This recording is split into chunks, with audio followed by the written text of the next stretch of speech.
Сәлем достар, бүгін біз макаронды духовкада пісіреміз. Ол үшін қыздырылған макаронымызды қайнап тұрған тұздалған суға салып 5-6 минут қайнатып аламыз. Одан кейін суын төгіп, керекті ыдысымызға салып аламыз. Макаронымыздың бетіне 5 дана пиязды 4 бұрышты қылып тұрып, 1 дана сәбізімізді үккіштен өткізіп, үстіне қалауымызша тұз салып, табада қызып тұрған майға салып, жақсылап қуырып аламыз.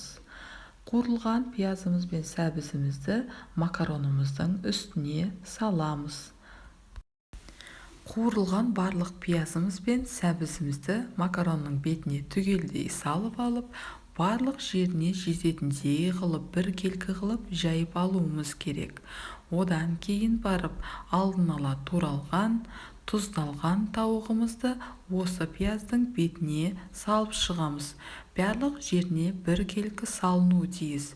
Өйткені кейін тамақымыз піскеннен кейін оны туралғанда бір жерінде тауық еті бар, бір жерінде жоқ болып қалмас үшін біркелкі барлық жеріне жететіндей етіп бәрін туралап салуымыз керек.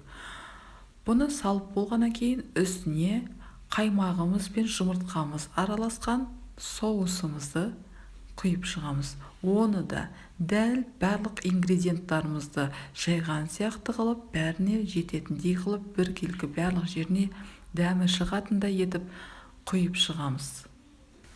Бұл соусымыздың ішіне тағы да 1-2 зубчик чеснок салып жіберуге де әбден болады. Ол тағамның дәмін одан бетер әдемі етіп келтіреді. Әркімнің өз қалауы бойынша әрине. Барлық соусымызды жағып болғаннан кейін алдын ала қыздырылған духовкаға тағамымызды саламыз. 200 градуста қызып тұрған духовкамызда тамағымыз 30-35 минуттың ішінде пісіп шығуы керек. Тағамымызды духовкаға салып пісіріп жатып, 10 минуттан кейін қайтадан алуымыз керек. Себебі оның бетіне үккіштен өтілген барлық сырымызды салып шығуымыз керек. Үккіштен өткен барлық сырымызды тағамымыздың бетіне біркелкі етіп жағып болғаннан кейін қайтадан духовкаға салып, қалған минутымызды соңына дейін жеткізіп, тағамымызды пісіріп алуымыз керек. Тағамымыз дайын, ас болсын.